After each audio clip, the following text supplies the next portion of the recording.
केंद्र सरकार को आगरे मोहन को अली प्राक बजेट अधिवेशन में मोहन को स्वतंत्र दाबी। एथर ओडिशा को बजेट रे अधिक सहायता दियो। ओडिशा को अधिक बजेट देवाई केंद्र सरकार को आगरे दाबी रखिंट ओडिशार मुख्यमंत्री मोहन माझी।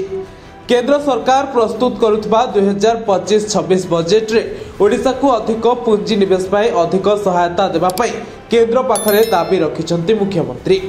राजस्थान जैसलमेर रे अर्थमंत्री निर्मला सीतारमण अध्यक्षतार अनुष्ठित प्राक बजेट रे सामिल होई मोहन माझी ओडिशार स्वार्थ पई विभिन्न दाबी उपस्थापन करिसेंति।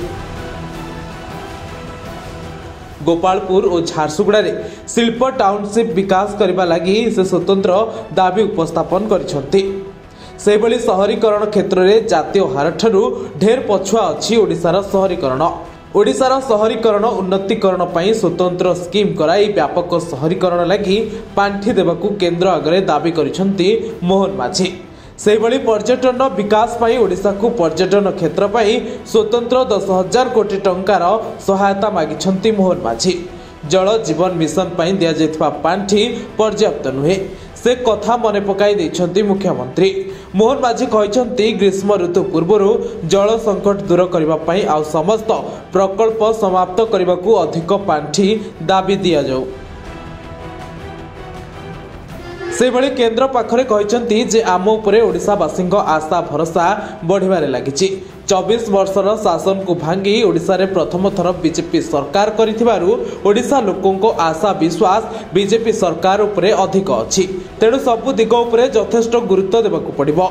ओडिशावासी आशा भरोसा पूरण पाई शिक्षा स्वास्थ्य गमनागमन आदि भित्तिभूमिर विकास पाई अधिक पांठीर व्यवस्था करबा लगी केंद्र आगे दाबी करिसेंति मुख्यमंत्री मोहन माझी।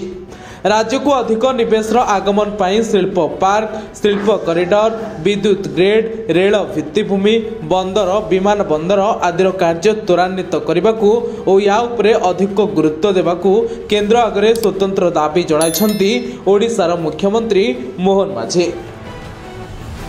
ब्यूरो रिपोर्ट उत्कल प्रतिदिन।